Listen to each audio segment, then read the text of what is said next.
50 pahala setiap huruf. Kalau di luar sholat punya wudhu 25 pahala setiap huruf. Kalau di luar sholat tidak punya wudhu baca Quran 10 pahala setiap huruf, gitu maksudnya. Makanya dinilai, diperhatikan jumlahnya itu. Kemudian saya baca juga di kitab Ibnu Katsir kalau nggak salah. Jadi korelasi nanti ada hubungan dengan surga, Pak. Surga ada berapa pintu? Ada 8. Kelasnya dari 8 pintu itu ada 25 juta kelas, sesuai dengan jumlah huruf Quran. Quran ini semua jumlah hurufnya, Pak, 30 juz, 114 surah, 6.666 ayat. Kalimat saya lupa, hurufnya ada 25 juta huruf. Nah, itu kelas surga sebanding dengan huruf Quran. Nanti orang masuk surga suruh baca Quran, ya kan, berurut. Di mana hafalannya mentok, disitulah surganya. Iya, tergantung di mana hafalan sampai mana, gitu loh. Dari surah Fatihah, berapa ayat tuh, berapa huruf, kan gitu aja. Kalau Bismillahirrahmanirrahim baru 9 tingkat, 19 kelas kan. Jadi makin tinggi kelasnya makin baik, makin buat muslim, itu maksudnya. Karena malaikat nanti orang yang masuk surga itu sambil disuruh baca Quran, iqra'ul Quran, baca Quran sambil jalan menaiki tangga surga. Di mana hafalannya mentok, disitulah surga dia. Gitu. Kalau kata Pak Sodikin, ya saya baca di kesetannya aja syukur banget, yang penting surga. Itu di welcome-nya tuh yang ada kesetannya. Iya, kayak saya Pak, yang penting jangan masuk neraka aja. Biarin di MPN juga kan. Iya, nggak berharap yang tinggi-tinggi kan. Lama-lama juga masuk. Yang penting surga ya. Jadi teras mau masuk pasti sering masuk. Kemudian kita lanjutkan. Bismillahirrahmanirrahim. Alif Lam Mim. Qala Su'aib wa jama'atun. Ini kalimat alif lam mim. Bismillah, saya udah nggak usah terjemah, udah pada paham ya. Kemarin udah kita bahas di surah Fatihah. Alif lam mim itu berkatalah seorang ulama ahli tafsir namanya Su'aibi wa jama'atun, dan sebagian besar ulama, jumhur, jamaah itu maksudnya mayoritas ulama, menafsirkan tentang alif lam mim wasai hurufil hijaiyah fi awal surah, dan seluruh huruf hijaiyah pada awal-awal surah, minal mutasyabihi, bagian daripada ayat yang mutasyabih, yang tidak bisa ditafsirkan secara gamblang. Alladzi infiradallahu bi'ilmi, yang dengan ayat itu kekhususan infiradi, kemandirian, kesendirian Allah dengan ilmunya. Jadi ayat mutasyabih itu ayat yang menunjukkan tentang otoritas Allah, kemandiriannya sendiri, nggak bisa ditafsirkan secara gamblang. Wahia, dan dia yang ayat mutasyabih itu sirrul Quran, merupakan rahasia Al-Quran. Fanalu, maka kita mukminu bidhahirnya, hanya beriman dengan zahirnya saja bahwa alif lam mim itu bagian daripada ayat Quran. Sudah, zahirnya kita imani sudah. Wa nuqawwidul ilmi fiha, dan juga kita mengambil faedah ilmu pada ayat-ayat mutasyabih tadi. Untuk apa? Kepada Allah Ta'ala. Wa fa'idatul dzikruha Wa faidatu zikriha, jadi udah pilih. Dan kemanfaatan menyebutnya itu, menyebut ayat tersebut seperti alif lam mim, tolabul iman, itu menuntut keimanan dia terhadap ayat tersebut. Wallahu ta'ala ikhtassa bi'ilmin la taqdiru alaihi ulul anbiya, dan Allah memiliki kekhususan ilmu yang tidak dijangkau oleh akal para nabi. Jadi ada ilmu Allah yang memang tidak bisa dijangkau oleh para nabi, manusia pilihan itu. Wal anbiya'u ikhtassu bi'ilmi la taqdiru alaihi ulul ulama. Dan juga para nabi memiliki kekhususan ilmu yang tidak bisa dijangkau oleh akal para ulama. Wal ulama, dan ulama juga punya kekhususan ilmu la taqdiru alaihi amah, yang tidak bisa dijangkau oleh akal orang-orang umum secara awam. Jadi ada ilmu-ilmu Allah Pak yang tidak bisa dijangkau oleh para nabi pun. Jadi banyak nabi yang tidak tahu ilmu Allah yang khusus memang, yang tidak bisa diketahui oleh para nabi, karena memang tidak bisa dijangkau. Kemudian para nabi pun memiliki ilmu yang tidak bisa dijangkau oleh para ulama. Ulama pun tak sampai untuk memahami ilmu kenabian secara totalitas. Memang ada ilmu-ilmu khusus yang tidak bisa dijangkau oleh para ulama. Begitu juga ilmu para ulama ada yang tidak bisa dijangkau oleh orang awam. Disinilah kita yang paling ini Pak, saya garis bawahi. Kan kalau kita sekarang nih di zaman digital, Android, sosmed, Google, nganggap ustaz tuh remeh banget. Seakan-akan mudah jadi ustaz. Ponakan gue ustaz tuh, mantu gue ustaz. Padahal ada ilmu-ilmu yang tidak bisa dijangkau oleh akal orang-orang awam. Gitu Pak, ada. Ya. Oleh karena itu kita tidak bisa menyepelekan status seorang ustaz kalau dia memang statusnya ustaz. Karena ada ilmu yang tidak bisa dijangkau oleh orang umum.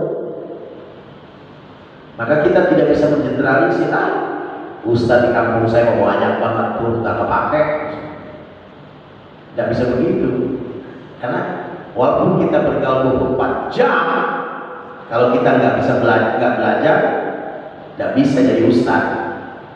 Ya, jadi jangan sampai nanti kita kalau udah bergaul dengan ustaz, dapat 2 bulan, dapat detail ijazah jadi ustaz. Nggak bisa. Nggak semudah itu. Karena status ustaz bukan status akademis yang ada legalitasnya, tapi ustaz itu adalah panggilan, status yang diberikan oleh masyarakat. Cuma hati-hati juga Pak, bukan berarti kita nggak boleh banyak ustaz. Ini di Indonesia ini mudah banget orang disebut ustaz, baru bisa mimpin tahlilan aja disebut ustaz. Baru berjenggot aja misalnya kan karena ikut jamaah tabligh disebut ustaz. Akhirnya manggil sepotong tak sini tak murtad. Orang Pak mohon maaf nih, saya sering temui bahkan sampai sekarang ada yang ngambek di tempat kerjaan saya karena dia sering menangani problem orang yang kena riba. Dia bukan ustaz, dipanggil oleh masyarakat ustaz. Saya bilang status ustaz itu nggak mudah. Saya sendiri sebenarnya belum layak sebagai ustaz. Dia ngambek sampai sekarang karena udah terlanjur dipanggil, akhirnya mau protektif diri. Wih, udah ustaz gitu, kan repot jadinya. Kenapa? Jadi dikhawatirkan nanti kalau ustaz itu karbitan, ditanya satu persoalan hukum, jawabnya berdasarkan persepsi. Pak Ustaz, ini saya mau tanya hukumnya apa? Oh ya, kalau menurut saya mah, nah kan repot tuh. Seorang ustaz menjawab satu persoalan itu berdasarkan hujah, bukan persepsi menurut saya mah. Ini loh Al-Qurannya. Kalau tidak ditemukan di Al-Quran nggak habis. Kalau tidak ditemukan di Isma, kalau di Isma ditemukan di Qiyas Syar'i, gitu Pak. Paham ya Pak ya? Makin banyak ustaz makin bagus, tapi kalau ustaznya abal-abal ya kayak di sinetron jadinya kan. Ustaz kerjaan cuma ngusir setan. Terus gelarnya gelar akademinya SPD, spesialis pembaca doa. Kita lanjutin ya. Wa qala Abu Bakrin radhiyallahu anhu, telah berkata Abu Bakar Siddiq radhiyallahu anhu, fi kulli kitabin sirrun. Kata Abu Bakar, di setiap kitab suci itu ada khusus ayat rahasia. Wasirullah fil Quran, dan rahasia Allah ada di dalam kitab Al-Quran. Jadi rahasia Allah itu tersimpan di dalam Al-Quran. Awal surah, di awal-awal surah. Jadi di awal-awal surah seperti ayat mutasabih, alif lam mim, alif lam ra, ka ha ain so ka ain dan sebagainya, itu tersimpan di situ adalah rahasia-rahasia Allah. Sengaja Allah buat ayat-ayat mutasabih yang tafsirnya tidak ada yang pernah sempurna. Maka nanti paling wallahu a'lam bissawab, hanya Allah yang tahu maksud tujuannya. Tapi juga ada juga nanti alif lam mim, alifnya Allah, mimnya latifu, lamnya latifu, mimnya majiduhu. Ada juga ditafsirkan alif lam mim, alifnya Allah, lamnya Jibril, mimnya Muhammad. Itu kan tafsiran, boleh-boleh aja ya kan, tafsir. Dzalikal kitabul la raiba fi. Dzalika itu tapi dekat Pak. Disebut itu ta'zim, untuk mengagungkan. Pada kalimat dzalika itu menunjukkan Qur'annya itu di dekat Rasulullah. Memang ada dalam diri Rasul, tapi Allah bilang dzalikal kitab, itu kitab Al-Qur'an. Kalimat itu maksud ini yang terdekat, bukan itu jauh. Dzalikal kitab, ini atau itu kitab Al-Quran, la raiba fi, tidak ada keraguan di dalamnya. Ai hadzal kitab, maksudnya ini kitab alladzi yaqra'uhu 'alaikum rasuli Muhammadun la sakafi annahu min indi fa in amantu bihi hadaitukum wa ilam tu'minu bihi adzabtukum. Ini kitab Al-Quran yang dibacanya oleh Nabi Muhammad, ya, yang dibacanya kepada kalian rasuli, oleh Rasulku, kata Allah, yang bernama Muhammad, la syakafi, tidak ada keraguan pada isi kandungannya, annau, sesungguhnya itu Quran min indi, dari aku, kalamullah, firman Allah. Fa in amantu bi, jika kalian beriman kepada Al-Quran tersebut, hadaitukum, maka kalian akan aku berikan hidayah. Wa ilam tu'minu, jika kalian tidak pernah mau beriman kepada Al-Quran, adzabtukum, aku akan siksa kalian. Jadi kalau nggak beriman, nggak yakin dengan Quran, kita akan diazab, Pak. Kalau kita yakin Al-Quran itu adalah dari Allah, firman Allah, maka kita akan dapat hidayah. Gitu. Ribet ya Pak ya, ribet Mas Allah, ngeri. Kalau kita nggak beriman dengan Quran, itu kita diazab. Tidak beriman baik seluruhnya ataupun sebagian. Jadi paling dikhawatirkan kita ketika Allah bilang begini, wa may yattaqillaha yaj'al lahu makhraja. Siapa yang takwa kepada Allah akan Allah buka jalan keluar dari problem hidupnya. Lalu kita dapat nasihat Tuhan seperti itu, tapi yang kita bilang problem dengan Quran nggak selesai. Iya, saya juga tahu itu Quran, tapi kalau nggak nyari duit mah nggak bisa. Nah, itu sudah iman rusak, Pak. Saya ini sekarang ini mulai menatap, selama ini saya keliru, Pak. Padahal saya disebut ustaz dari masa budakan, orang nyebut aja seenaknya. Ini maksud saya gini Pak, ketika saya sakit, istri saya sakit, tiba-tiba lagi naik mobil, istri saya lupa penginapan kepala. Itu begitu istri saya ngomong penting yang terbayar obat, udah mah beli bodrek. Sekarang saya istighfar, obat lagi. Kenapa enggak Allah gitu loh? Jadi ketika kita sakit, saya latih coba baca Fatihah di bagian yang sakitnya. Setelah itu kita baru, kalau nggak sembuh juga, barulah kita cari obat. Kita ini udah untuk ketergantungan, menjadikan makhluk sebagai sesembahan secara tidak langsung Pak. Sakit yang terbayar dikit-dikit obat, dikit-dikit rumah sakit. Di mana keimanan kita itu? Lalu kita bilang, ya Pak, kan pasti berobat ikhtiar, gitu kan? Itu kelihatannya nggak salah. Kan itu ikhtiar. Ini masalah keyakinan Pak. Bahwa makhluk tidak akan memberikan manfaat dan madarat kecuali dari izin Allah gitu. Ini rusak keyakinan kita Pak. Jadi berdikit-dikit obat, dikit-dikit rumah sakit. Allah ini kalau udah mentok baru ke Allah.